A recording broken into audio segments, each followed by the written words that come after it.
Né en 2016 d'une réflexion collective et animée par l'idée de contribuer à l'intérêt général, la Fondation La Providence, dont l'objet est les handicaps sous toutes leurs formes et la protection de l'environnement, va permettre de garantir la pérennité des engagements de la Providence en structurant ce mécénat, le rendant ainsi stratégique.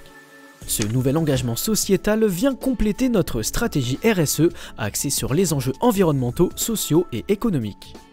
Par des actions récurrentes, la Fondation La Providence accompagne un certain nombre de projets tels que Arrose, qui signifie héros en breton et qui améliore le quotidien des enfants hospitalisés en leur faisant rencontrer des super-héros et pour qui la Providence a, par exemple, financé le costume de Dark Vador en 2023. Kids of the Joy, une maison d'accueil de 20 enfants à Foundiougne au Sénégal, qui leur donne l'opportunité d'étudier, de se construire un avenir personnel et professionnel, d'aider leur famille et d'avoir une vie future sereine.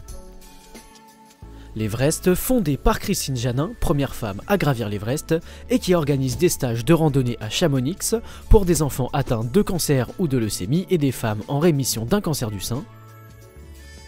L'handigolf, qui consiste, entre autres, à faire participer des handigolfeurs à notre compétition annuelle de la discipline, ou encore Vivre FM, une radio associative émettant depuis 2004. Alors la radio, c'était à l'origine la radio du handicap. Aujourd'hui, c'est la radio de toutes les différences. On a vraiment ouvert le scope éditorial à l'ensemble des diversités et pas uniquement le handicap. Ça a été créé par une dame qui s'appelle Anne Voileau. Alors, donner la parole à ceux qui ne l'ont pas, ça c'est l'objectif depuis 18 ans. Ensuite, on est une radio d'infos. Donc on va donner des infos généralistes, il y a du sport, il y a de l'humour, il y a tous les ingrédients d'une vraie radio, mais chaque fois qu'on le peut, on va angler, c'est-à-dire trouver un angle qui corresponde à notre ADN, c'est-à-dire la différence. Donc si on fait le journal des sports, on va faire un journal des sports avec le foot, avec le tennis, là il y a Roland Garros et ainsi de suite, mais on va avoir un bout de journal parasport. Alors le lien, il est d'abord personnel, je crois, je ne vais pas dévoiler un secret, mais Yannick Durette, qui est le président de la Fondation, et alors c'est plus qu'un ami, de Michel Hennette, qui est le président du conseil de surveillance de la radio, donc le grand chef à plume pour nous. Ils se connaissent depuis très longtemps, donc le lien, il vient d'abord de là. Donc c'est d'abord un lien humain, et c'est vachement intéressant.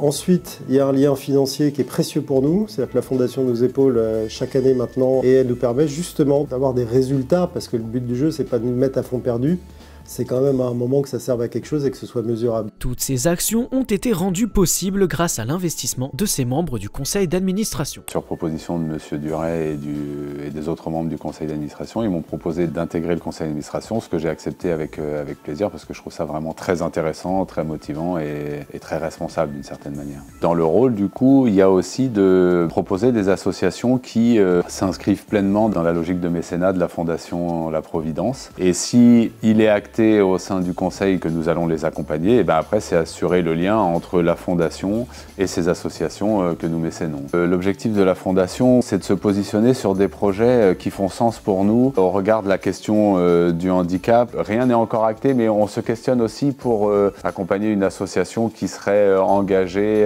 sur le volet de la protection de l'environnement. Notre volonté aussi, c'est qu'il y ait une pérennité par rapport au mécénat de la fondation. Il y a aussi dans l'idée de la fondation quelque chose qui relève de contribuer au mieux-être et au vivre ensemble. Et c'est vrai que la compète d'aujourd'hui où on mixe des joueurs de golf et des joueurs handi-golf, je trouve que c'est un bon exemple de cette logique et de cet état d'esprit de favoriser ce vivre ensemble en fait.